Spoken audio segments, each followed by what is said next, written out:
in the shimmering sands of ancient Egypt, where the Nile River flowed like liquid gold through a civilization that had already stood for thousands of years, there lived a woman whose name would echo through the corridors of time long after the pyramids themselves had weathered countless storms. She was not born to be ordinary, nor was she content to fade into the shadows of history like so many royal daughters before her. Her story is one of intelligence and cunning, of power and passion, of kingdoms rising and falling on the strength of her words and the sharpness of her mind. This is the tale of Cleopatra,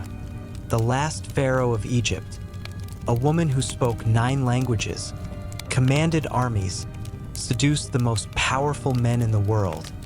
and nearly changed the course of Western civilization forever. Her journey began in a palace filled with danger and betrayal, where brothers murdered sisters and fathers feared their own children, and it would end in a quiet room with a serpent and a crown, leaving behind mysteries that scholars still debate more than 2,000 years later. Tonight, as you drift towards sleep, let us travel back through the mists of time to walk the marble halls of Alexandria, to sail the Nile in golden barges, to witness the fall of an empire and the birth of a legend that would never die. Chapter 1: A Royal Birth in Troubled Times. The year was 69 before the Common Era, and the great city of Alexandria stood as a beacon of learning and culture at the edge of the Mediterranean Sea, its famous lighthouse guiding ships from every corner of the known world to its bustling harbors. In the royal palace, a child was born to King Ptolemy XII,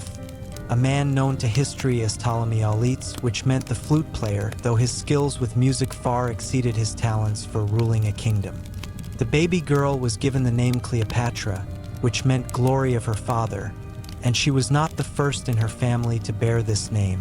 as the Ptolemies loved to recycle names through the generations until it became nearly impossible to tell one royal from another without careful study. This particular Cleopatra would become the 7th of her name,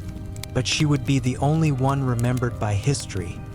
the only one whose story would be told and retold until the end of time itself. The world into which she was born was already ancient beyond measure, for the Ptolemaic dynasty had ruled Egypt for nearly 3 centuries, ever since Alexander the Great had conquered the land of the pharaohs and his general Ptolemy had claimed it as his prize. But by the time of Cleopatra's birth, the glory days of the Ptolemies were long past, and the family had descended into a pattern of incest, murder, and betrayal that made even the darkest Greek tragedies seem tame by comparison. Brothers married sisters, mothers poisoned sons, and every royal child grew up knowing that their siblings were not playmates but rivals who might one day try to kill them for the throne. Into this nest of vipers came the infant Cleopatra, 3rd child of Ptolemaic, with 2 older sisters named Cleopatra Tryphonina and Berenice,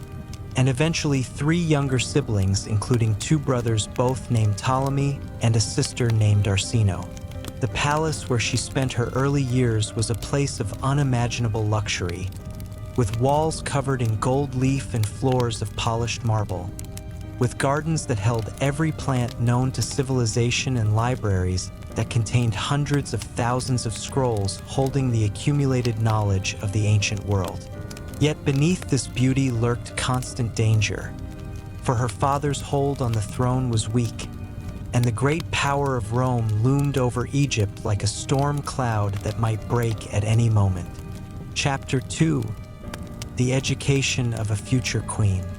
Young Cleopatra proved from her earliest years that she possessed an intellect that burned brighter than most, and her tutors soon discovered that this royal daughter was unlike the others who had come before. While many royal children treated their lessons as tedious obligations to be endured, Cleopatra devoured knowledge with a hunger that could never be satisfied,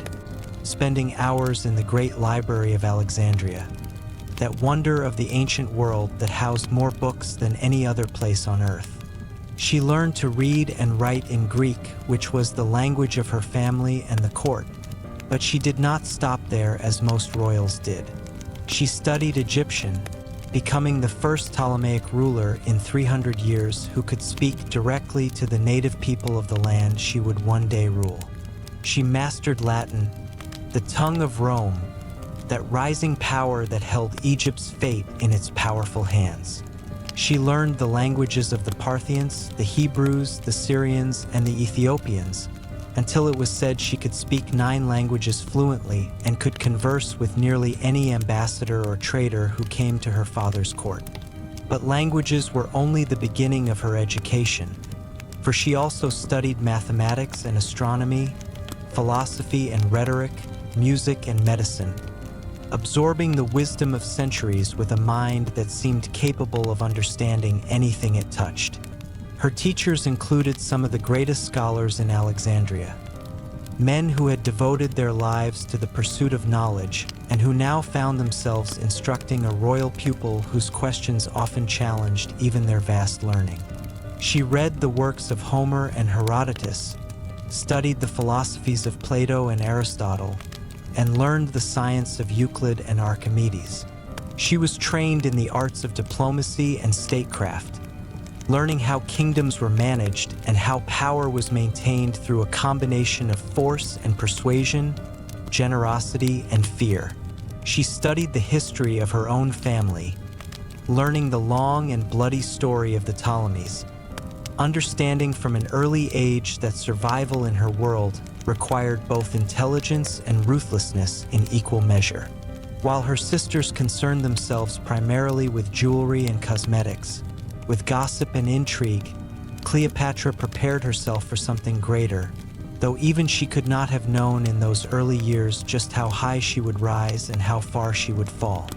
Chapter 3: A Kingdom on the Brink.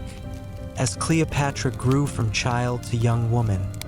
the political situation in Egypt deteriorated with frightening speed, and the comfortable world of her childhood began to crumble around her. Her father, Ptolemaic, had always been an unpopular king, seen by many Egyptians as a weak ruler who cared more for his own pleasures than for the welfare of his people, and his position grew more precarious with each passing year. The great power of Rome, which had been slowly expanding its control over the Mediterranean world, now cast a long shadow over Egypt, and everyone knew that the independence of the ancient kingdom hung by the thinnest of threads. Ptolemaic tried desperately to maintain his throne through a policy of appeasing Rome, paying enormous bribes to Roman politicians and generals, borrowing vast sums of money from Roman moneylenders to finance these payments, and essentially mortgaging the future of Egypt to buy temporary security for himself. The Egyptian people hated this policy, viewing their king as a traitor who sold their country piece by piece to foreign masters, and riots began to break out in Alexandria and other cities. In the year 58 before the Common Era, when Cleopatra was 11 years old, the situation finally exploded into open rebellion, and Ptolemaic was driven from his throne by his own people, forced to flee to Rome to beg for help from the very power that many blamed for Egypt's troubles. The throne passed to Cleopatra's older sister Berenice, who ruled jointly with their mother for a brief time before the mother mysteriously died, leaving Berenice as sole queen. This was Cleopatra's first real lesson in the brutal politics of royal power, watching as her sister seized the crown and their father fled into exile, understanding that in the world of kings and queens, family bonds meant nothing when thrones were at stake. For 3 years, Egypt endured the rule of Queen Berenice, who proved to be a harsh and unpopular monarch, while in Rome, Ptolemaic schemed and bribed and pleaded for military assistance to retake his kingdom. Finally, in 55 before the Common Era, the Roman general Aulus Gabinius led an army into Egypt, defeated Berenice's forces, and restored Ptolemaic to his throne, though now the price of Roman protection was even higher than before. The returning king showed no mercy to those who had opposed him, and his first act upon regaining power was to have his daughter Berenice executed for treason, beheaded in the palace courtyard as a warning to anyone else who might think of challenging his authority. Cleopatra, now 14 years old, witnessed her sister's death and understood the terrible lesson it taught about the price of failure in the Game of Thrones. Chapter 4: The Death of a Father and the Rise of a Queen. The restored reign of Ptolemaic lasted only 4 more years, and they were years of decline and decay,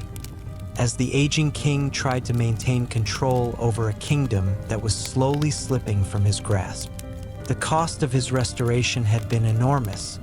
both in terms of the money he now owed to Roman creditors and the loss of Egyptian dignity and independence that came with accepting Roman military intervention. The king's health began to fail, and it became clear to everyone in the palace that his time was running out,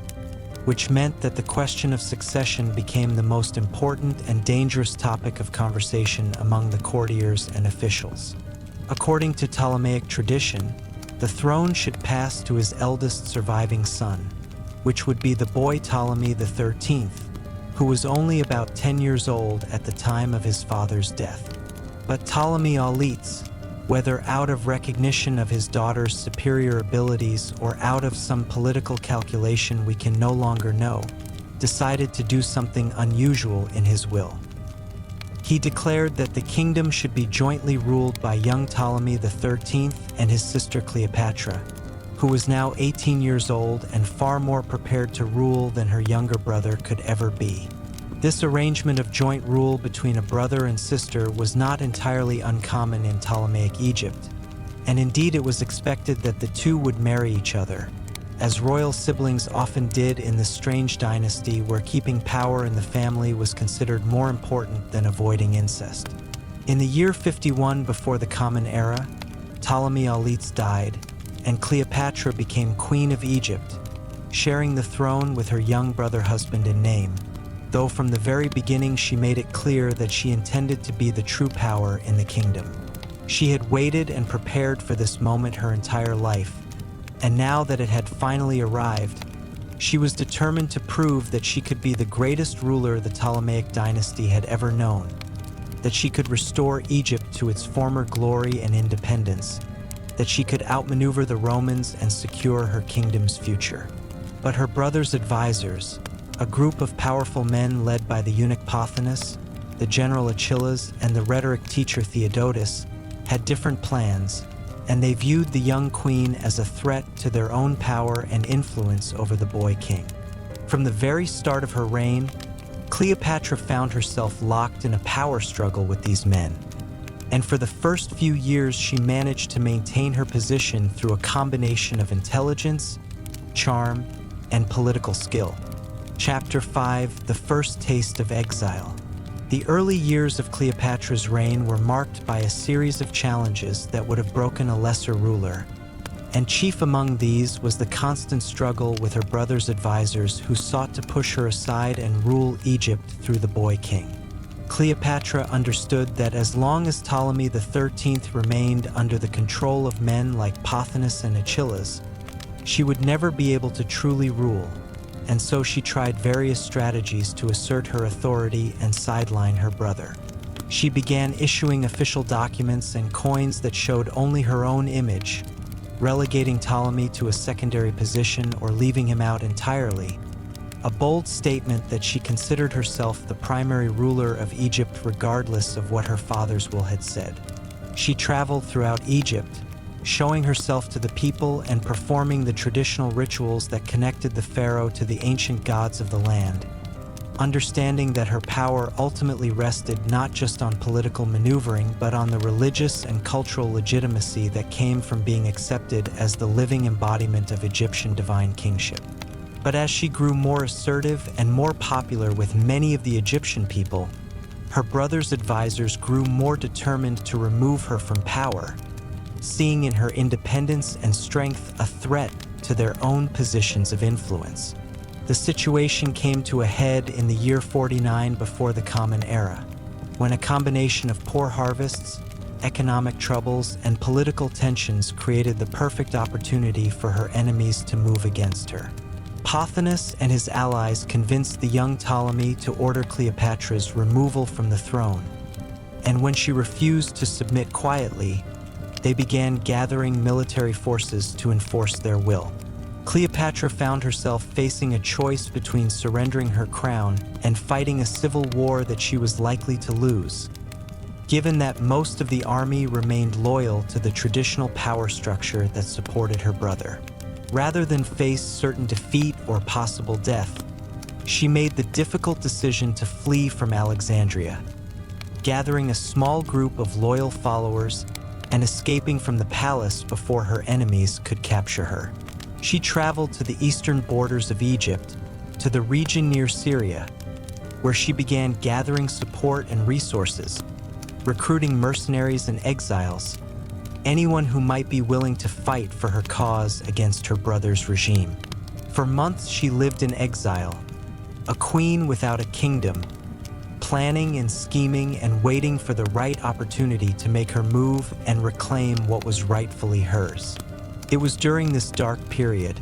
when her future seemed most uncertain and her dreams of ruling Egypt appeared to be slipping away, that fate intervened in the form of a Roman general who would change not just her life, but the entire course of history. Chapter 6: The Arrival of Caesar. In the summer of the year 48 before the Common Era, while Cleopatra was in exile gathering forces to challenge her brother for the throne of Egypt, a great war was raging across the Roman world that would ultimately determine not just the fate of Rome, but the fate of Egypt as well. This was the civil war between Julius Caesar and Pompey the Great, two of the most powerful men in Rome, former allies who had become bitter enemies in a struggle for supreme power over the Roman Republic. Caesar had already won a decisive victory at the Battle of Pharsalus in Greece, and Pompey, his forces shattered and his cause lost, fled south toward Egypt, hoping to find sanctuary in a kingdom that had once been allied with him and his faction. But when Pompey's ships arrived at the Egyptian coast, he found not the welcome he expected, but a trap prepared by the advisors of young Ptolemy XIII, who had decided that supporting the losing side in the Roman Civil War would be dangerous, and that the best way to curry favor with Caesar was to eliminate his enemy for him. As Pompey was rowed to shore in a small boat, he was treacherously murdered by Egyptian soldiers, stabbed in the back and beheaded, his body dumped into the sea while his severed head was preserved as a gift for Caesar.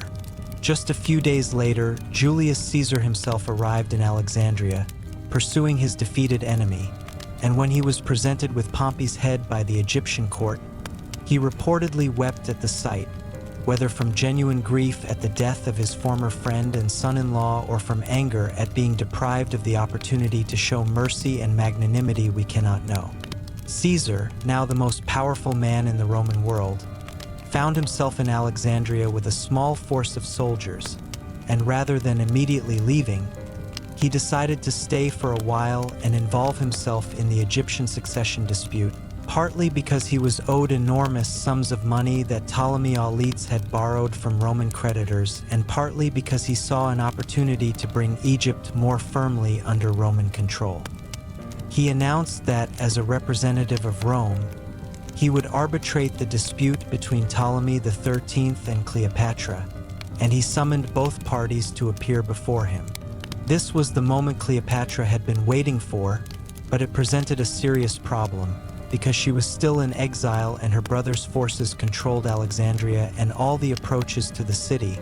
making it seemingly impossible for her to reach Caesar without being captured and killed by her enemies. What happened next would become one of the most famous episodes in all of ancient history, a story that has been told and retold so many times that it is difficult to separate fact from legend, but the basic outline seems clear enough. Cleopatra, determined to meet Caesar and present her case before her brother's advisors could poison the Roman general against her, devised a daring plan to sneak into the palace right under the noses of her enemies. Chapter 7: The Carpet and the Seduction. According to the most famous version of the story, Cleopatra arranged to have herself smuggled into the palace wrapped in a carpet or possibly a large sack of bedding, carried by a loyal Sicilian merchant named Apollodorus, who had the connections and credentials to pass through the guards at the palace gates. She traveled by boat along the coast and up into the harbor of Alexandria as night fell over the city, and Apollodorus carried his mysterious bundle through the streets and past the sentries, presenting himself as a merchant with a gift for the Roman general. Once inside Caesar's private chambers, the carpet was unrolled and Cleopatra emerged,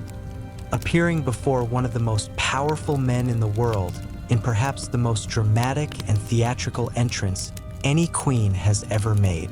Whether this story is precisely true or whether it has been embellished over the centuries,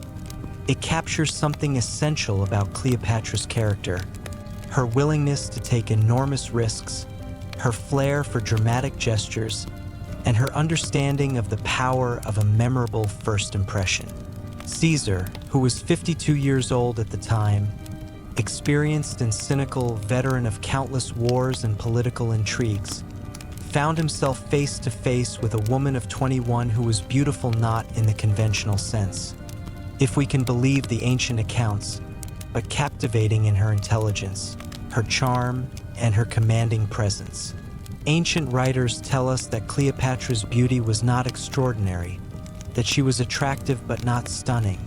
and that her real power lay in her conversation, in the music of her voice, in the quickness of her wit and the breadth of her knowledge, in her ability to make any man feel like he was the most important person in the world when she turned her attention upon him.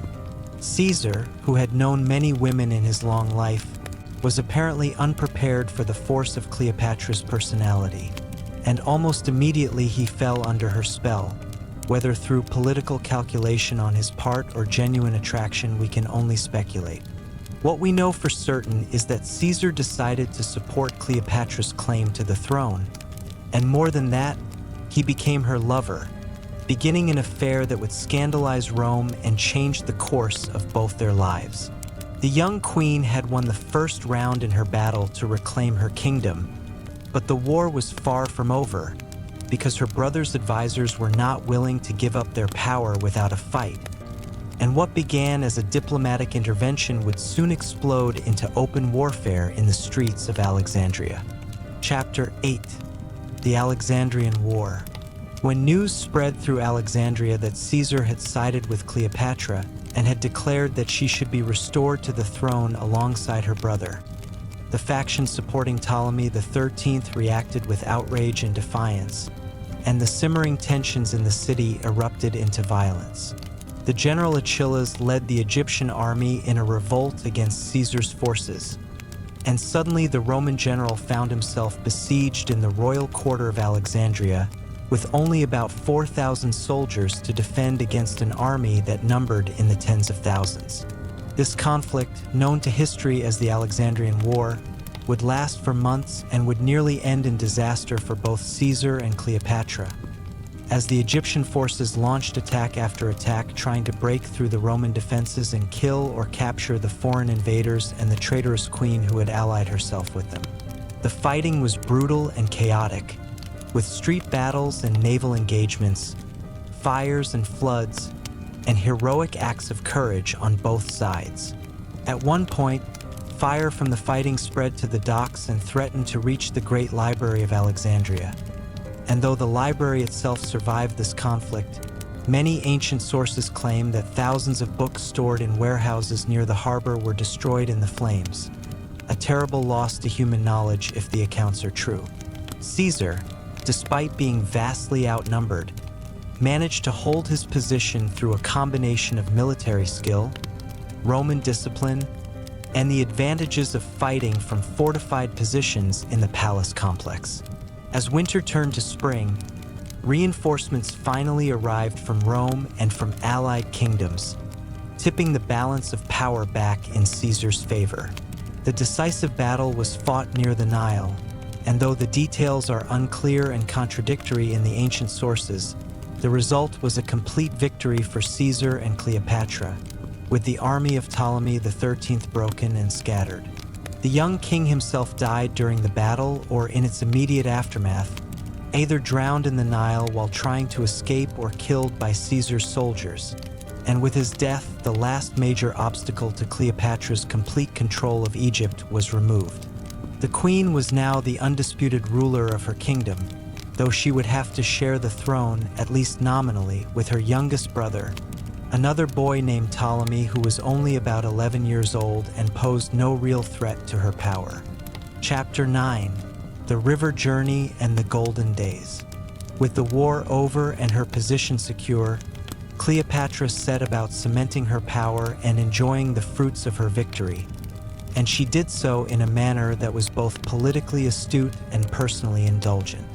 She knew that her relationship with Caesar was the foundation of her security, that as long as she had the support of the most powerful man in Rome, no one in Egypt would dare to challenge her again, and so she devoted herself to ensuring that Caesar remained enchanted with her and with Egypt. In the spring following the war, she organized an elaborate river journey up the Nile, a cruise that would showcase the wealth and wonders of Egypt, while allowing her and Caesar to spend time together away from the political pressures and military concerns that had dominated their relationship thus far. They traveled in an enormous barge that was more like a floating palace than a ship, with every luxury and comfort that the ancient world could provide, attended by servants and musicians, scholars and poets, surrounded by a fleet of smaller vessels carrying guards and supplies. For 2 months, they sailed slowly up the great river, stopping at temples and cities along the way, with Cleopatra acting as guide and interpreter, explaining the ancient history and religious significance of each site, speaking to the Egyptian people in their own language, presenting herself as the living embodiment of the pharaonic tradition that stretched back thousands of years into the mists of antiquity. Caesar, who had conquered Gaul and subdued Rome's enemies across the known world, found himself captivated by the mystery and majesty of Egypt, by the pyramids that were already ancient when Rome was just a village, by the temples carved with hieroglyphs that told stories older than any Roman could comprehend. But more than the monuments and the history, he was captivated by Cleopatra herself, by her intelligence and her ambition, by the way she understood power and wielded it with a combination of charm and ruthlessness that reminded him of himself. During this journey, Cleopatra became pregnant with Caesar's child, though whether this was an accident of passion or a calculated political move to bind the Roman general even more closely to her cause, we cannot know. What we do know is that Caesar eventually had to leave Egypt to attend to affairs in Rome and elsewhere in his vast sphere of influence, and he left behind a Cleopatra who was more powerful than any Egyptian ruler had been in generations, protected by the might of Rome and pregnant with the child of its greatest general. Chapter 10: The Birth of Caesarion. In the summer of the year 47 before the Common Era, Cleopatra gave birth to a son, and she named him Ptolemy Caesar, though the world would come to know him by the nickname Caesarion, which meant Little Caesar, a name that advertised his paternity and his mother's claim that he was the son of the most powerful man in Rome. The birth of this child was enormously significant for Cleopatra on multiple levels, because it not only strengthened her bond with Caesar, but also gave her an heir who was half Roman and half Egyptian, a living symbol of the alliance between the two great powers and potentially a bridge between East and West. She paraded the boy before her people as proof of Egypt's special relationship with Rome, and she built temples where the royal family was worshipped alongside the traditional Egyptian gods, presenting herself and her son as divine beings in the Egyptian manner while also emphasizing their connection to Roman power. But the birth of Caesarion also created complications and dangers, because Caesar already had an heir back in Rome, a grandnephew named Octavian whom he had adopted, and the existence of a biological son in Egypt raised questions about succession and loyalty that would eventually tear the Roman world apart. For now, though, Cleopatra focused on consolidating her power in Egypt, ruling with an authority that no queen of the Ptolemaic dynasty had exercised in living memory, making decisions without consulting her nominal co-ruler, the boy Ptolemy XIV, who was little more than a figurehead in her government. She proved to be a capable and energetic administrator, concerning herself with every aspect of her kingdom's governance, from tax collection to temple building, from foreign relations to the management of Egypt's agricultural wealth. The kingdom prospered under her rule, and the people, who had suffered through years of weak leadership and political chaos, appreciated having a strong and decisive pharaoh who took her responsibilities seriously. Cleopatra also began to dream bigger dreams, imagining not just a secure and prosperous Egypt, but an expanded empire that might rival Rome itself, with herself at its head as the Queen of the East, ruling from Alexandria over a confederation of kingdoms that would stretch from Libya to Parthia. Chapter 11. The Invitation to Rome. In the year 46 before the Common Era, Julius Caesar sent an invitation to Cleopatra to come to Rome, and though the official reason was diplomatic, to formalize the treaty of friendship between Egypt and Rome, everyone understood that the real reason was personal, that Caesar wanted his lover and the mother of his son by his side as he celebrated his triumphs and consolidated his power over the Roman Republic. Cleopatra accepted the invitation, though she must have known that traveling to Rome was fraught with political risks, because many Romans deeply distrusted foreign queens,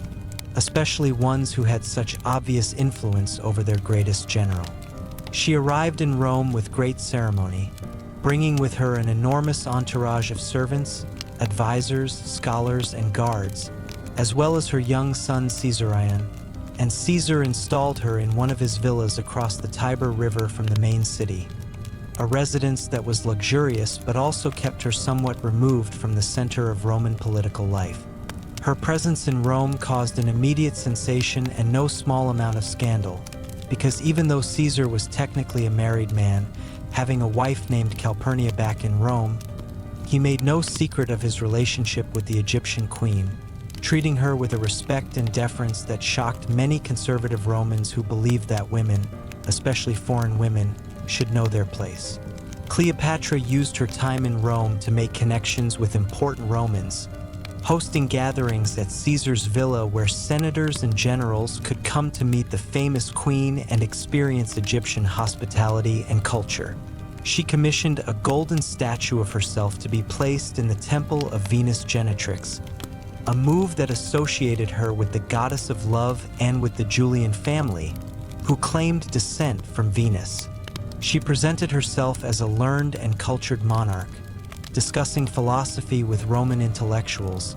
demonstrating her knowledge of literature and science, showing that she was not merely a beautiful face but a scholar and a thinker who could hold her own in conversation with the greatest minds of Rome. But despite her efforts to win over Roman society, many people remained hostile or suspicious, seeing in her a dangerous foreign influence over Caesar, a scheming Oriental queen who sought to corrupt Roman values and perhaps to make herself the power behind a Roman throne. These suspicions were not entirely unfounded, because Cleopatra certainly did hope to maintain her influence over Caesar and to ensure that Egypt remained independent and protected under his patronage. And there were even whispers that Caesar was planning to move the capital of his empire to Alexandria and to rule as a king in the Eastern manner, with Cleopatra as his queen. Chapter 12. The Ides of March. The question of what Caesar actually planned to do regarding his relationship with Cleopatra and the future of Rome would never be answered, because on the 15th day of March in the year 44 before the Common Era, everything changed in an instant of blood and betrayal. The Roman Senate had grown increasingly alarmed by Caesar's accumulation of power, by his apparent plans to have himself declared king, by his disregard for traditional republican institutions and norms, and a group of senators led by Marcus Brutus and Gaius Cassius conspired to save the Republic, as they saw it, by murdering the man who threatened to destroy it. As Caesar walked into the Senate meeting on that fateful March morning, the conspirators surrounded him and stabbed him repeatedly, 23 wounds in total according to the ancient sources, and the greatest general and one of the most brilliant minds Rome had ever produced died on the Senate floor, bleeding out at the foot of a statue of his former enemy Pompey the Great. The news of Caesar's assassination reached Cleopatra quickly, and she must have understood immediately that her entire position had just become incredibly precarious, because the man who had been her protector, her lover, the father of her child, the guarantee of her security and her kingdom's independence, was now dead, and Rome was about to descend into chaos as various factions fought for control of the power vacuum he had left behind. Cleopatra remained in Rome for several weeks after the assassination, trying to understand the rapidly shifting political situation and to determine who was likely to come out on top in the coming struggle. But eventually she decided that the safest course was to return to Egypt before she became a target herself or before the Roman mob, which was unpredictable and dangerous, decided to take out its grief or anger on the foreign queen. She sailed back to Alexandria with her son, returning to a kingdom that was secure for the moment but whose future was now deeply uncertain, because without Caesar's protection, there was no guarantee that whoever eventually took control in Rome would be as friendly to Egypt or to its queen. Shortly after her return to Alexandria, Cleopatra's young co-ruler and brother, Ptolemy XIV, died under mysterious circumstances, possibly poisoned on Cleopatra's orders, though we have no proof of this, and she elevated her infant son Caesarion to the position of co-ruler, now styling herself and the child as joint monarchs of Egypt and advertising more openly than ever that this was Caesar's son and therefore a legitimate heir to his legacy. Chapter 13: The World Divides. The assassination of Julius Caesar plunged the Roman world into a new civil war that would rage for more than a decade and would ultimately determine whether the Roman Republic would continue to exist or would be replaced by an empire ruled by a single man. On one side were the assassins, led by Brutus and Cassius, who claimed to be fighting for the restoration of republican liberty and the destruction of tyranny. On the other side were Caesar's supporters, including his loyal general Mark Antony, who had been consul alongside Caesar, and the young Octavian, Caesar's adopted heir, who had been only 18 years old when his great-uncle was murdered, but who quickly proved to be as ruthless and politically skilled as Caesar himself had been. At first, Antony and Octavian were rivals, each trying to claim Caesar's legacy for himself, but they eventually realized that they needed to work together to defeat the assassins, and they formed an alliance called the Second Triumvirate, which also included a third man named Lepidus, who would eventually be pushed aside by his more powerful partners. In the year 42 before the Common Era, the forces of the Triumvirate met the armies of Brutus and Cassius at Philippi in Greece, and in two bloody battles, the Republicans were utterly defeated, with both Brutus and Cassius committing suicide rather than face capture. With their enemies destroyed, Antony and Octavian divided the Roman world between them, with Octavian taking control of the West, including Italy and Gaul, while Antony received the East, including Greece, Asia Minor, and responsibility for the ongoing war against the Parthian Empire, Rome's great rival in the region. This division meant that Egypt, which had remained carefully neutral during the Civil War, now fell within Antony's sphere of influence, and Cleopatra understood that her future and her kingdom's fate now depended on this man, just as they had once depended on Caesar. Mark Antony was in many ways similar to Caesar, but also profoundly different. A brilliant general and a charismatic leader, but also a man given to excess and pleasure, someone who loved feasting and drinking, who was generous to a fault, who could be both magnanimous and cruel depending on his mood. He summoned Cleopatra to meet with him in the city of Tarsus in modern-day Turkey, ostensibly to explain why Egypt had not provided more help to the Triumvirate during the Civil War, but really because he needed money and resources for his planned invasion of Parthia, and Egypt, with its vast wealth, was the obvious source for what he required. Chapter 14: The Meeting at Tarsus. Cleopatra received Antony's summons in the summer of the year 41 before the Common Era, and she understood immediately that this was both a danger and an opportunity. A chance to secure a new powerful Roman protector, but also a risk that if she failed to impress or to win over this man,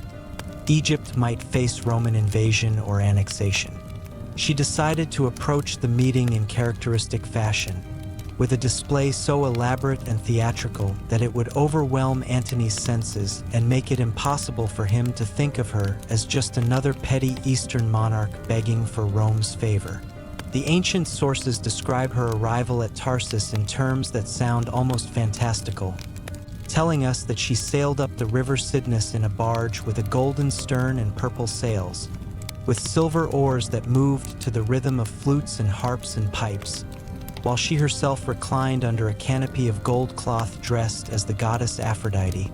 surrounded by boys costumed as cupids who fanned her with feathered fans, and by her most beautiful maidens dressed as sea nymphs and graces, with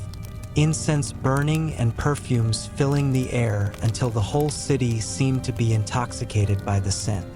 Whether this description is precisely accurate or whether it represents the fantasy of ancient writers who wanted to capture the sense of wonder and enchantment that Cleopatra created, it certainly conveys the impression she was trying to make, that she was not an ordinary woman or an ordinary queen but something divine, a living goddess who descended from the realm of myth to grace mortals with her presence. Antony, who had been holding court on land and expecting Cleopatra to come to him as a supplicant, found instead that the entire population of Tarsus had rushed to the waterfront to see the queen's arrival, leaving him sitting alone and somewhat foolishly in his judgment seat with no audience, and he was forced to send a message to the barge inviting himself to dinner with her, effectively acknowledging from the very start that she was the one with power in this relationship. That first dinner, held on Cleopatra's barge, was a display of wealth and sophistication that stunned even the Roman general, who had seen luxury before but nothing quite like what the Queen of Egypt could provide, with foods and wines from every corner of the world, with entertainment that ranged from musicians to acrobats to philosophers who could discourse on any subject, with lighting provided by countless lamps arranged in patterns and geometries that created an effect of magical brilliance. Chapter 15. The Seduction of Mark Antony. Over the course of several days in Tarsus, Cleopatra worked her magic on Mark Antony just as she had once enchanted Julius Caesar, and though the methods might have been similar, the man himself was different, and she adjusted her approach accordingly. Where Caesar had been impressed by intellectual conversation and political acumen, Antony was more moved by sensual pleasures and grand gestures, by the feeling that he was part of something larger than life, something heroic and mythological. Cleopatra understood this about him, whether through intuition or careful observation, and she crafted an experience designed to appeal specifically to his nature, presenting herself not just as a beautiful woman or a powerful queen, but as a figure of divine status, as the living incarnation of Isis, the great Egyptian goddess who was also worshipped throughout the Hellenistic world,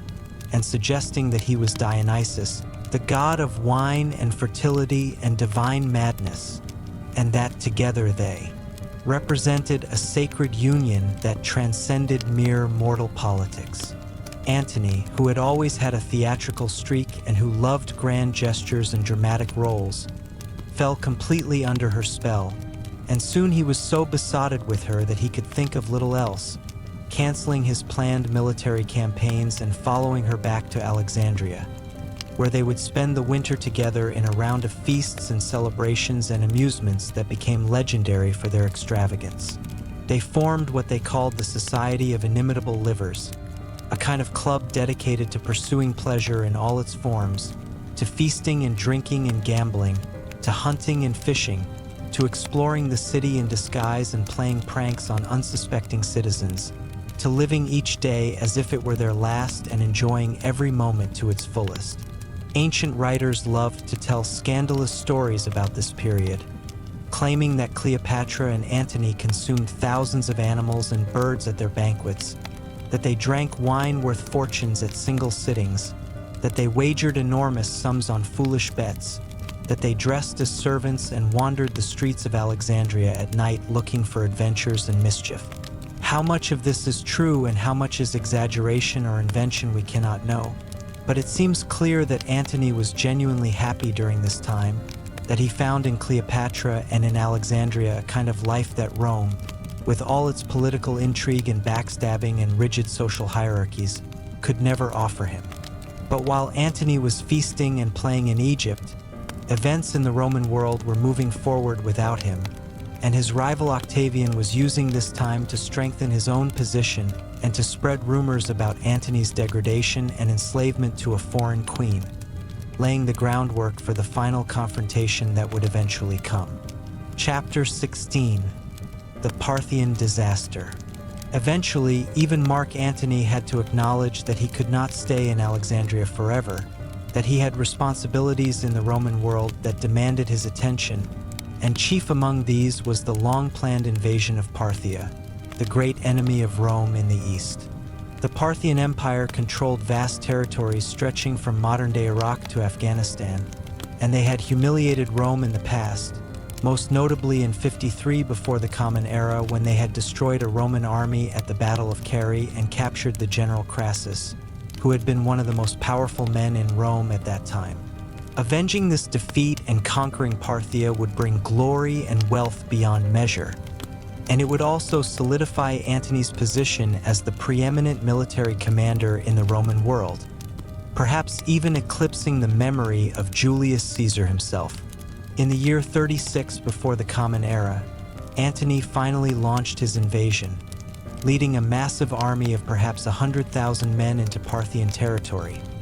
But the campaign was a disaster from the start, plagued by poor planning, bad intelligence, and the difficulty of fighting an enemy who refused to stand and face the Roman legions in open battle, but instead relied on mobile horse archers who would strike and retreat, wearing down the Romans through harassment and attrition. Antony made the crucial mistake of dividing his forces, sending his siege equipment and supply train along one route while he took the main army along another, and the Parthians fell upon the isolated baggage train and destroyed it, leaving Antony without the tools he needed to besiege Parthian cities and without adequate food and water for his soldiers. The retreat became a nightmare of hunger and thirst, of constant attacks by Parthian cavalry, of soldiers dying by the thousands from wounds and disease and exhaustion. And by the time the remnants of the army stumbled back into Roman territory, they had lost perhaps a third of their total strength with nothing to show for it except shame and defeat. This disaster was a turning point for Antony, because it destroyed his reputation as an invincible general, and it gave his enemies, particularly Octavian, powerful ammunition to use against him in the propaganda war that was brewing between the two men. Antony needed to rebuild his forces and restore his prestige, and to do that he needed money and resources, which meant he needed Egypt, which meant he needed Cleopatra. Chapter 17: The Donations of Alexandria. After the Parthian disaster, Mark Antony returned to Egypt and to Cleopatra, and their relationship entered a new phase that was both more politically significant and more personally committed than before. Antony formally married Cleopatra according to Egyptian custom, though this marriage was not recognized in Rome, where he was still legally married to Octavian's sister Octavia, and together they began to act more openly as partners in ruling an Eastern empire that would rival or perhaps eventually supplant Rome itself. Cleopatra had given birth to twins during Antony's absence, a boy and a girl named Alexander Helios and Cleopatra Selene, which meant sun and moon, and now she bore him another son named Ptolemy Philadelphus, giving Antony 3 children with her in addition to Caesar Ion, whose paternity Antony acknowledged and accepted, treating the boy as an honored prince even though he was the son of Antony's former friend and rival Julius Caesar. In the year 34 before the Common Era, Antony held an enormous ceremony in Alexandria known as the Donations of Alexandria, in which he distributed territories and titles to Cleopatra and her children in a manner that shocked and outraged people back in Rome. He declared Cleopatra to be Queen of Kings and her son Caesarion to be King of Kings, suggesting that they ruled over multiple kingdoms and held a status above ordinary monarchs. He gave Cleopatra direct control over Cyprus, parts of Syria, parts of Cilicia, and other territories that were supposedly under Roman protection, essentially treating Roman provinces as his personal property to distribute as he saw fit. He declared the twins Alexander Helios and Cleopatra Selene to be rulers of Armenia, Media, and Parthia in the case of Alexander, and of Libya and Cyrenaica in the case of Cleopatra Selene, grand titles that referred to territories that Antony did not actually control but hoped to conquer. And he gave the youngest child, Ptolemy Philadelphus, the territories of Syria and Cilicia. All of this was done with great ceremony, with Antony and Cleopatra sitting on golden thrones while the children sat on slightly smaller thrones beside them, with crowds of Alexandrians cheering and celebrating what seemed to be the dawn of a new era in which Alexandria, not Rome, would be the center of the civilized world. But back in Rome, Octavian made sure that everyone heard about these donations, and he used them as proof that Antony had become un-Roman, that he had been corrupted and enslaved by a foreign queen, that he was betraying the interests of Rome to serve the ambitions of an Oriental seductress who sought to make herself empress of the world. Chapter 18: The Final Breach. The relationship between Mark Antony and Octavian, which had always been more alliance of convenience than genuine friendship, deteriorated rapidly after the donations of Alexandria, and both men began to prepare for the war that now seemed inevitable. Octavian had been building his power base in Rome for years, carefully manipulating public opinion, enriching his supporters, eliminating his enemies,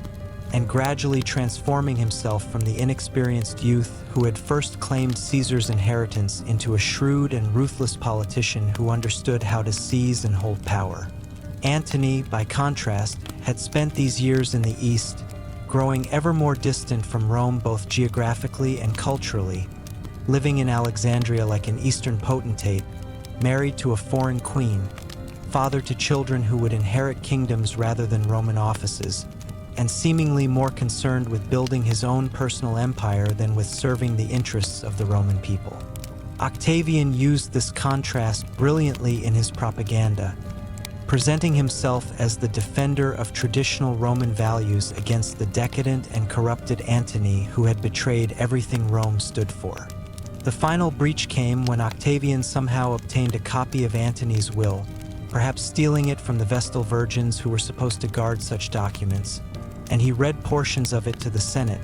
revealing that Antony wished to be buried in Alexandria rather than Rome, that he had acknowledged Caesarion as Caesar's true son,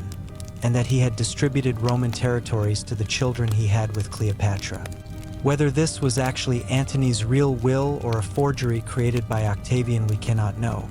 but the effect was devastating, turning public opinion decisively against Antony and making it possible for Octavian to take the final step of declaring war, though cleverly he did not declare war on Antony himself, which would have been the technically illegal act of starting a Roman civil war, but instead he had the Senate declare war on Cleopatra, framing the conflict as a just war against a foreign enemy who threatened Rome's security and values. In the year 32 before the Common Era, both sides began gathering their forces for the final showdown,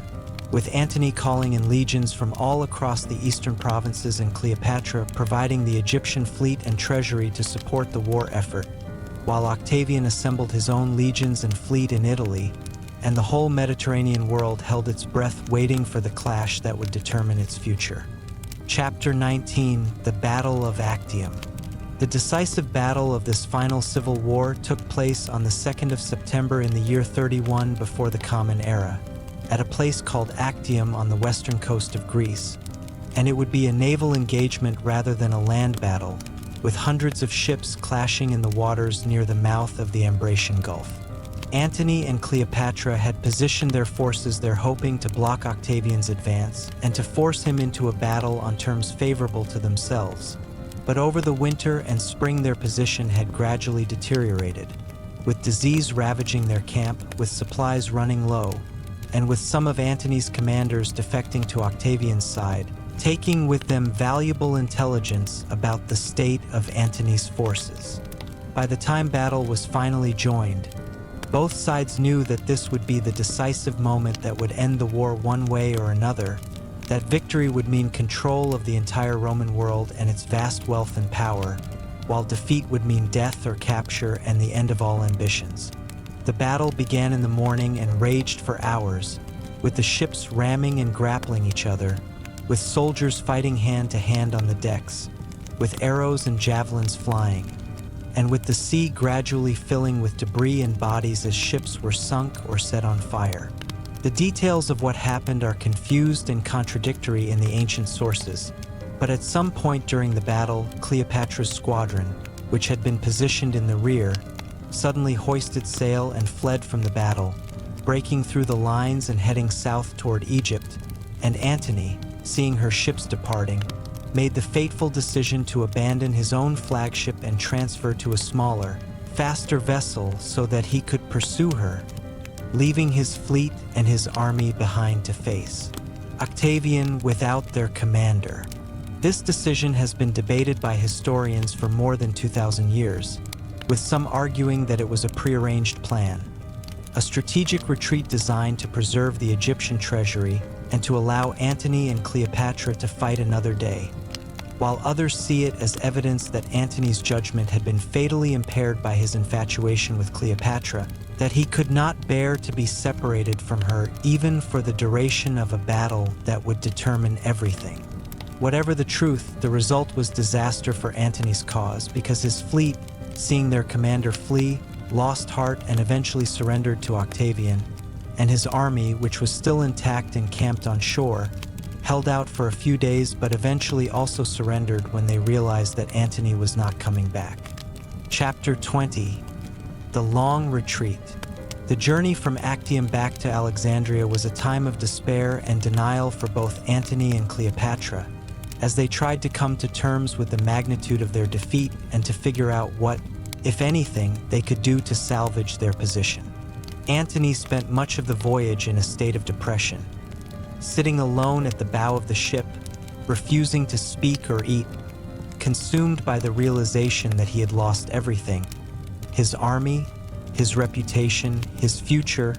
all thrown away in a moment of madness or love or miscalculation. When they finally reached Alexandria, they tried to maintain the fiction that nothing had changed, that they were still powerful monarchs who ruled a great kingdom, and they resumed their feasts and celebrations, though now there was a desperate, almost frantic quality to the revelry,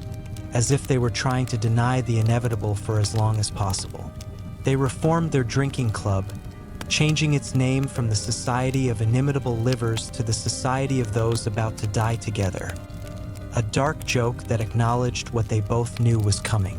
Cleopatra began making preparations for the worst, sending Caesarion away to India with a fortune in gold, hoping that he at least might escape Octavian's vengeance and might someday reclaim his heritage. And she explored various options for continuing resistance, including the possibility of moving the Egyptian fleet overland to the Red Sea and sailing to India herself, though this plan proved impractical and was eventually abandoned. Antony tried to negotiate with Octavian, offering to retire from public life and live as a private citizen if Octavian would allow Cleopatra to keep her throne. But Octavian ignored his letters and responded only to Cleopatra, offering her clemency if she would kill Antony or surrender him, offers that she refused with contempt. As the months passed and Octavian gradually advanced toward Egypt with his army, both Antony and Cleopatra must have known that there would be no escape, that they had played their final hand and lost, and that all that remained was to choose how they would face the end. Chapter 21. The Death of Antony. In the summer of the year 30 before the Common Era, Octavian's army finally reached Egypt and camped outside Alexandria, and Antony, despite knowing that his cause was hopeless, decided to make one last stand, leading his remaining soldiers out to face the enemy in battle. At first, there was a brief moment of success when his cavalry charged Octavian's forces and drove them back, and Antony returned to the palace in triumph, kissing Cleopatra while still in his armor and praising one of his soldiers for particular bravery. But this was only a temporary reprieve, the last flicker of the flame before it went out. The next day, when Antony led his forces out again, his fleet and then his cavalry deserted to Octavian, and his infantry was defeated, and he found himself with nothing left, no army, no navy, no hope of victory or even survival. He returned to the palace in despair, convinced that Cleopatra had betrayed him to Octavian, shouting that she had sold him to his enemies, and Cleopatra, fearing his rage, fled to the tomb she had been preparing for herself, a massive monument that she had built near the temple of Isis, and she sent word to Antony that she was dead, that she had killed herself, perhaps hoping that this news would calm his fury or perhaps as a way of preparing him for what she actually intended to do. Antony, receiving word that Cleopatra had died, felt that there was nothing left to live for, and he decided to follow her into death. According to the ancient sources, he asked his servant Eros to kill him, but Eros instead killed himself rather than strike his master, and Antony, impressed by this loyalty and determined to show equal courage, fell upon his own sword, driving the blade into his abdomen in the Roman manner of honorable suicide. But he botched the job, or the wound was not immediately fatal, and he lay there bleeding and calling out for someone to finish what he had started. But no one would do it, perhaps because they were afraid of being blamed for his death, or perhaps because they were too moved by pity to grant his request. Then word came that Cleopatra was actually alive, that she had not killed herself but had only sent a false message, and she sent men to carry the dying Antony to her monument. But the doors were sealed and could not be opened without potentially allowing Octavian's soldiers to enter. So Cleopatra and her women had to pull Antony up the side of the building using ropes, hauling the wounded and dying man up to a window on the upper floor, a scene that ancient writers described as heart-wrenching, with Cleopatra straining and calling out while Antony was lifted up covered in blood. Once inside, Antony died in Cleopatra's arms, and the man who had been one of the most powerful figures in the Roman world, who had commanded armies and governed provinces, who had been loved by the greatest queen of the age, breathed his last in a tomb in Alexandria, defeated and broken but at least reunited with the woman he loved at the very end. Chapter 22. The Queen and the Conqueror. With Antony dead, Cleopatra was now completely at the mercy of Octavian,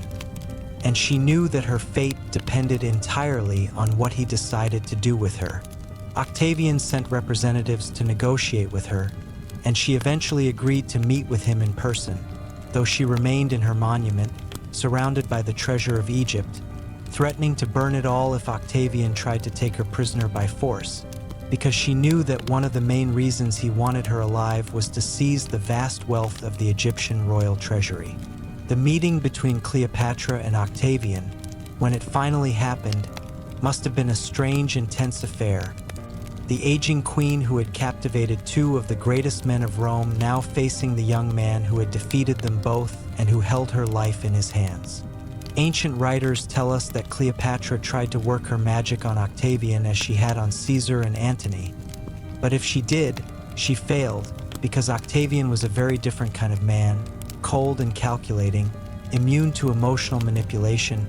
interested only in power and in securing his position as the master of Rome. He treated her politely but firmly, making it clear that he expected her to surrender herself and her kingdom without resistance.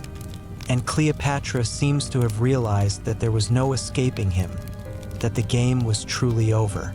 What she wanted to know, above all, was what he planned to do with her, and specifically whether he intended to take her back to Rome as a prisoner to be displayed in his triumph, to be paraded through the streets as a captive barbarian queen while the Roman mob jeered and mocked her, the ultimate humiliation for someone who had been treated as a goddess by her own people. Octavian's representatives tried to reassure her that she would be treated well, But Cleopatra understood enough about Roman politics to know that no matter what promises were made, Octavian would almost certainly take her to Rome for his triumph, because displaying the captured Queen of Egypt would be the crowning moment of his victory, the visible proof that he had conquered the last great independent power in the Mediterranean world, and that he was now the undisputed master of Rome's empire. This knowledge that she would be reduced to a trophy, a symbol of Roman superiority over the decadent East, was more than Cleopatra could bear, and she began to plan her final escape, a way to cheat Octavian of his prize and to control the manner and meaning of her own death. Chapter 23. The Death of a Queen. On the 12th of August in the year 30 before the Common Era, Cleopatra decided that the time had come to end her life, and she made her preparations carefully, determined that her death would be on her own terms and that it would be remembered as the act of a queen, not the desperate suicide of a defeated enemy. The exact details of what happened have been debated ever since, with the most famous version of the story claiming that she had an ASP, a poisonous snake, smuggled into her monument hidden in a basket of figs, and that she allowed the snake to bite her, dying from the venom while reclining on a golden couch dressed in her royal regalia. A death that was both theatrical and symbolically significant because the ASP was associated with Egyptian royalty and with the goddess Isis. Other ancient sources suggest different methods, with some claiming she used a poison that she had been testing on condemned prisoners to find the one that killed most quickly and painlessly, and others suggesting that she might have used a pin or needle dipped in poison, but whatever the exact method, the result was the same. When Octavian's soldiers finally forced their way into the monument, they found Cleopatra dead, with her two most faithful servants, women named Iris and Charmian, also dead or dying beside her, and the 39-year-old queen who had ruled Egypt for 21 years, who had been the lover of Julius Caesar and the wife of Mark Antony, who had commanded fleets and armies, who had dreamed of ruling an empire that would stretch from Spain to India, lay still and silent, her struggles finally over. One of the soldiers reportedly asked Charmian, as she was dying, whether this was well done, and Charmian replied that it was well done and fitting for a queen descended from so many kings. And then she too died, and the Ptolemaic dynasty, which had ruled Egypt for 300 years, came to an end. Octavian was reportedly furious when he learned that Cleopatra had cheated him of displaying her in his triumph. But he consoled himself by having a statue of Cleopatra made showing her with the ASP on her arm, and he carried this effigy in his triumphal procession through Rome, allowing the crowds to see a representation of the dead queen even though they could not see the living woman. He had Caesarion hunted down and killed, declaring that 2 Caesars were one too many, eliminating any potential rival who might claim to be Julius Caesar's true heir. But he spared Cleopatra's 3 children with Antony, taking them back to Rome where they were raised by Octavian's sister Octavia, Antony's former wife, in an act of mercy that was also politically astute, because it demonstrated that Octavian was a clement victor who did not make war on children. Chapter 24. The Transformation into Legend. In the years and centuries following her death, Cleopatra underwent a remarkable transformation from historical figure to legend, from real woman to symbol, and the process began almost immediately as Roman writers set about crafting the narrative of the civil wars and Octavian's rise to power. The story they told was one that served the interests of the new regime, presenting Cleopatra as a dangerous foreign temptress who had seduced and corrupted 2 great Roman generals, leading them astray from their duty to Rome through her sexual allure and her oriental sorcery. This portrayal, which emphasized her sexuality and her supposed moral degeneracy while downplaying or ignoring her intelligence, her political skill, and her genuine capabilities as a ruler, became the dominant version of her story in the Roman historical tradition, passed down through writers like Plutarch and Dio Cassius and eventually becoming the standard interpretation in Western culture. The real Cleopatra, the woman who spoke 9 languages and managed the economy of Egypt, who understood astronomy and medicine, who wrote books on cosmetics and weights and measures, who was respected even by her enemies for her intelligence and learning, largely disappeared beneath this layer of myth and moralizing. Later ages would add their own embellishments to the story, with medieval writers casting her as a cautionary tale about the dangers of lust and female ambition, with Renaissance artists depicting her as the ultimate exotic beauty, with Baroque playwrights turning her love affairs into grand tragedies, and with modern filmmakers presenting her as a glamorous Hollywood queen. Each generation remade Cleopatra in its own image, projecting onto her its own anxieties and fantasies about power,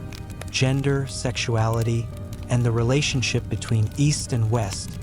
until the historical woman became almost completely obscured by the accumulated layers of interpretation and reinvention. In Egypt itself, after her death, the memory of the Ptolemaic dynasty gradually faded as the country was absorbed into the Roman Empire and then later became part of the Christian and then Islamic worlds, and Cleopatra was largely forgotten by her own people for many centuries until modern Egyptian nationalism rediscovered her as a symbol of resistance against foreign domination. Chapter 25: Egypt under Roman rule. With Cleopatra's death, Egypt ceased to be an independent kingdom and became a province of Rome, though a very special province, one that was governed directly by the emperor rather than by the Senate, and one that was crucial to Rome's economy because its grain fed the city of Rome and because its vast wealth filled the imperial treasury. Octavian, who would soon take the name Augustus and become the first Roman emperor, understood that Egypt was too important to be trusted to anyone who might use it as a power base to challenge his authority. So he made sure that no senator was allowed to visit Egypt without his permission, and he governed it through a prefect who was of equestrian rank rather than senatorial, ensuring that no one with enough status to be a rival could build a following in this rich and strategically vital land. The ancient temples and religious institutions of Egypt continued to function, and in fact the Roman emperors styled themselves as pharaohs and were depicted in the traditional Egyptian manner in the temples that were built or maintained during the Roman period.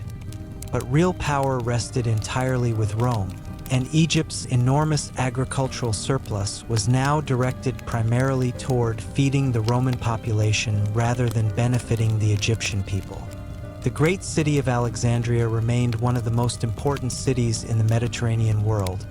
a center of learning and commerce, but it too was now subordinated to Rome's interests, and its Greek population, which had long been the dominant elite in Egypt, now had to share power with Roman officials and military commanders. The native Egyptian population, which had been gradually losing status and influence throughout the Ptolemaic period, continued this decline under Roman rule, and many of the traditional aspects of pharaonic civilization slowly faded or were transformed beyond recognition. The Roman occupation would last for several centuries, until Egypt eventually became part of the Byzantine Empire and then was conquered by the Arabs in the 7th century of the Common Era. But by that time, the Egypt of the pharaohs had been gone for so long that it existed more in memory and legend than in reality. Chapter 26: The Children's Fate. The children of Cleopatra,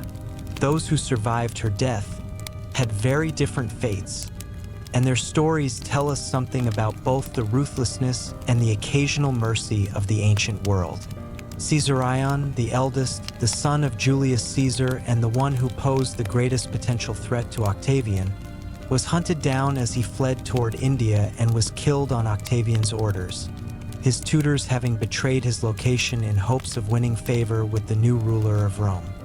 He was only 17 years old when he died, and with him died the last direct link to Julius Caesar and the last male heir of the Ptolemaic dynasty. The three younger children, the twins Alexander Helios and Cleopatra Selene, and their younger brother Ptolemy Philadelphus, were taken to Rome as captives but were not harmed, and Octavian arranged for them to be raised in the household of his sister Octavia, who had once been married to their father Mark Antony, and who apparently bore them no ill will despite the circumstances. Ancient sources tell us little about the later lives of these children, but we know that Cleopatra Selene eventually married Juba II, who was king of Mauritania, a client kingdom of Rome in North Africa, and she became queen of Mauritania, meaning that at least one of Cleopatra's children eventually ruled a kingdom of her own, though one much smaller and less significant than Egypt. Through this marriage, Cleopatra Selene had children, and thus some of Cleopatra's blood continued in the royal line of Mauritania for several generations, until that line too eventually died out or was absorbed into other dynasties. Of Alexander Helios and Ptolemy Philadelphus, we know almost nothing after their childhood in Rome, and it is assumed that they died young, perhaps from disease or perhaps simply fading into obscurity, as Octavian had no further use for them and saw no reason to promote or maintain them in any significant position. Chapter 27: The Archaeological Quest. For more than 2,000 years after her death, Cleopatra's tomb remained lost, and despite countless searches and speculations, no one has ever found definite proof of where she was finally laid to rest. Ancient sources tell us that Octavian allowed her to be buried with honor, that she was entombed together with Mark Antony in the monument she had built near the Temple of Isis in Alexandria. But that monument has never been found, and indeed much of ancient Alexandria now lies either underwater, due to earthquakes and subsidence, or buried beneath the modern city that has been built over the ruins of the ancient metropolis. Archaeologists have been searching for Cleopatra's tomb for generations, digging in various locations around Alexandria and elsewhere in Egypt, following clues from ancient texts and using modern technology like ground-penetrating radar and underwater sonar to try to locate the burial site. But so far, all such efforts have failed to produce definitive results. Some researchers believe that the tomb might be submerged in Alexandria's harbor, drowned by the same geological processes that sent much of the ancient city into the sea, while others think it might be buried under the modern city, perhaps beneath a building or a street, waiting to be discovered if the right location is ever excavated. There have been many claims over the years that Cleopatra's tomb has been found, with various archaeologists announcing discoveries that turned out to be misidentifications or exaggerations, and the search has become somewhat controversial in the archaeological community, with some scholars warning that the obsessive focus on finding Cleopatra's tomb has distracted from other important work and has sometimes led to sensationalism and poor scholarship. Still, the dream of finding the tomb persists, because the discovery would be one of the greatest archaeological finds in history, potentially containing not just the remains of Cleopatra and Antony, but also treasure and artifacts that would shed new light on the Ptolemaic period and on the queen herself, perhaps finally allowing us to separate the historical Cleopatra from the legend that has grown up around her. Chapter 28: The Face of Cleopatra. One of the great mysteries surrounding Cleopatra concerns her actual physical appearance, because despite her fame and despite the many ancient descriptions of her, we have very few reliable images of what she actually looked like. The ancient writers who described her, most of whom were writing decades or centuries after her death, give us contradictory information,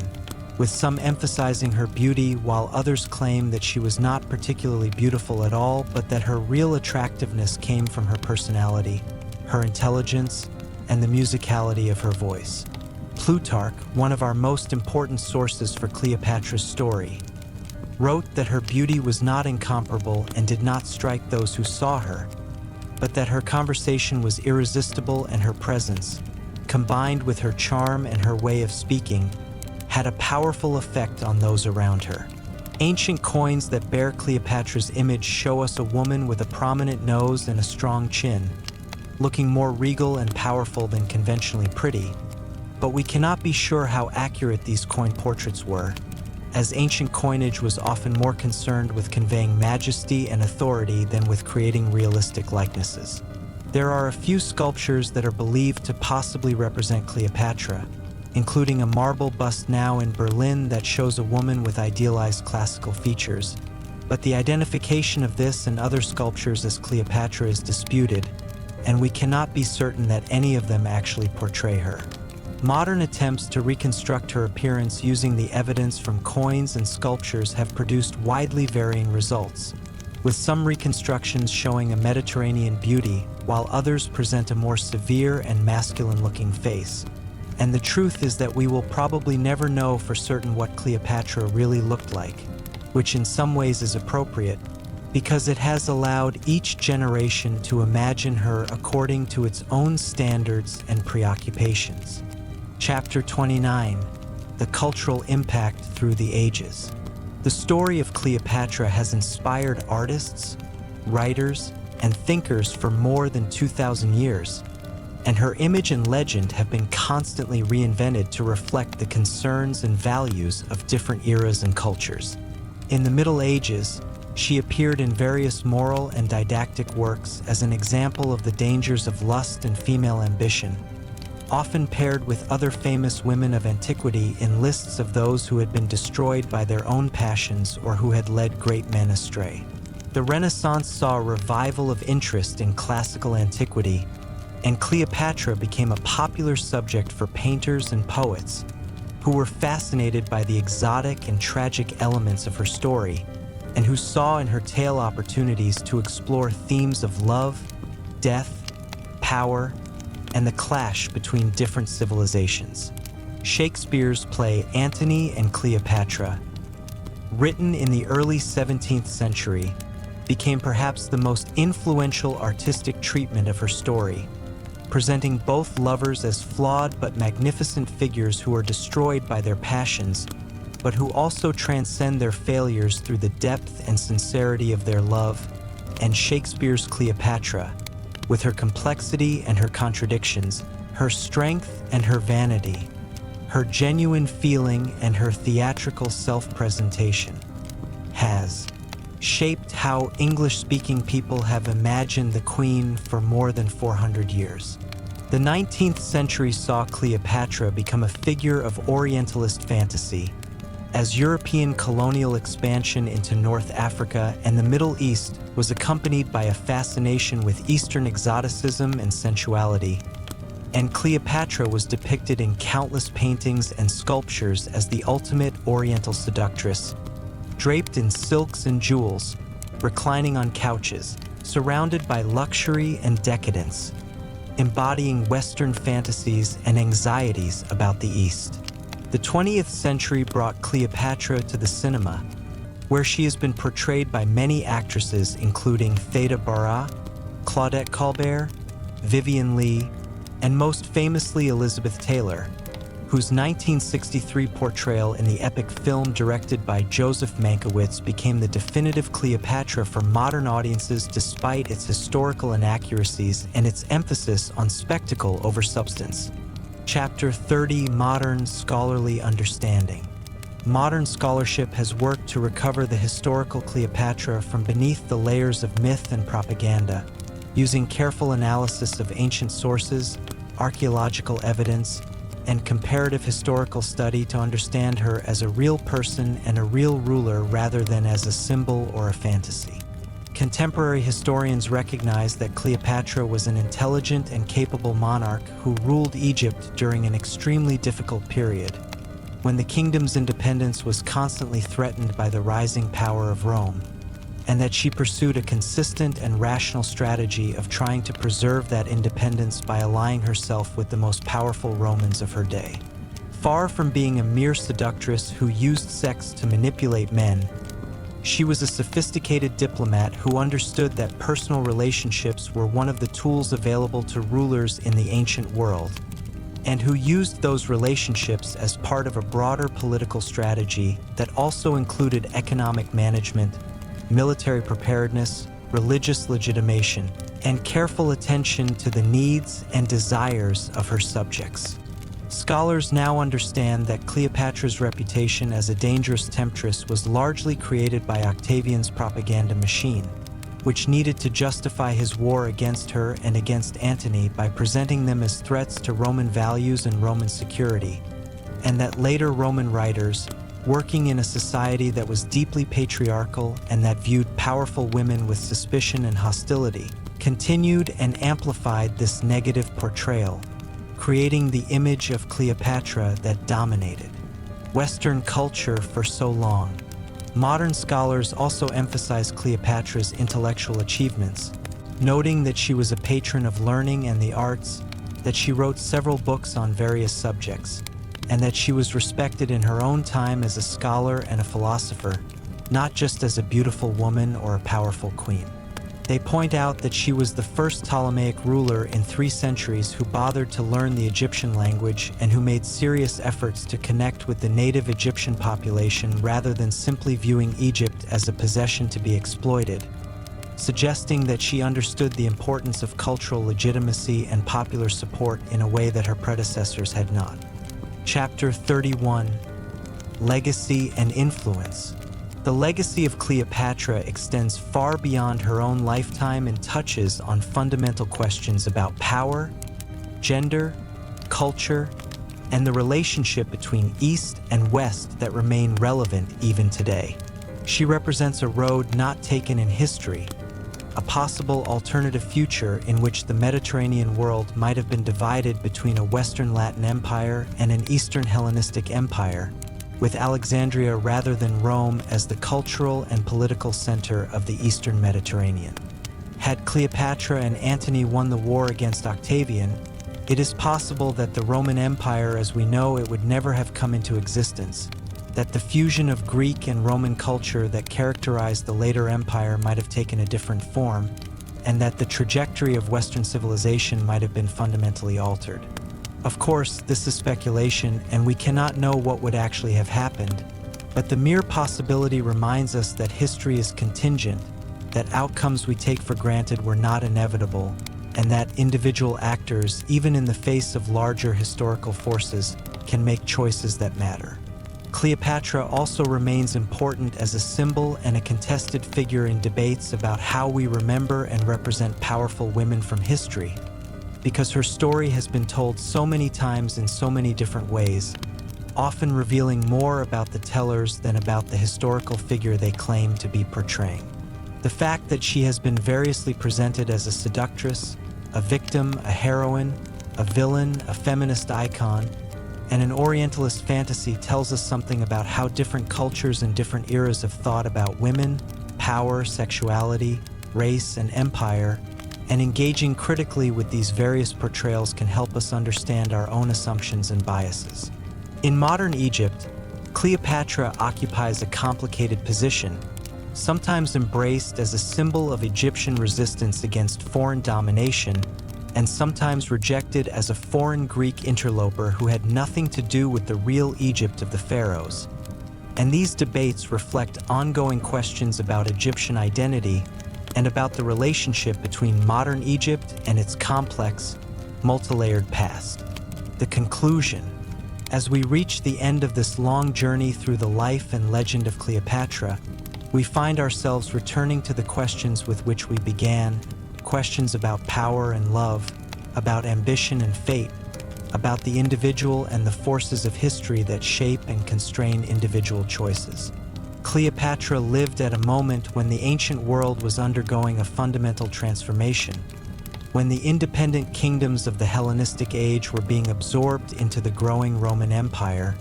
when the political structures and cultural assumptions that had governed the Mediterranean world for centuries were breaking down and being replaced by something new. She fought with every tool at her disposal to prevent or at least to delay this transformation, to preserve Egypt's independence and her own power, to create a space in which the old Hellenistic culture of Alexandria could continue to flourish against the rising tide of Roman dominance. She failed, as she was perhaps always going to fail given the vast disparity in resources and military power between Egypt and Rome, but her failure was glorious rather than pathetic, a struggle worthy of memory even in defeat. She showed that a woman could rule a kingdom, could command armies and navies, could negotiate with the most powerful men in the world as an equal, could inspire loyalty and love and fear, could leave a mark on history that would never be erased no matter how many later writers tried to diminish or distort her achievements. Tonight, as you drift towards sleep, remember the young princess who studied in the great library of Alexandria, who learned 9 languages because knowledge was power, who survived exile and civil war to reclaim her throne, who sailed up the Nile with Caesar and down to Tarsus to meet Antony, who bore children and led armies, who dreamed of empire and faced defeat, who chose death with dignity over life in humiliation, and who has lived on in memory and imagination for more than 2,000 years since that August day when she lay down on her golden couch and allowed the serpent to strike, ending one life but beginning an immortal legend. The story of Cleopatra is over, but the legend continues, and perhaps it always will, because some stories are too powerful, some lives too extraordinary to ever truly end. Sleep well and dream of ancient kingdoms and fallen queens, of golden barges on desert rivers and great cities by the sea, of loves that defied empires and ambitions that reached for the stars, and of one remarkable woman who refused to be forgotten.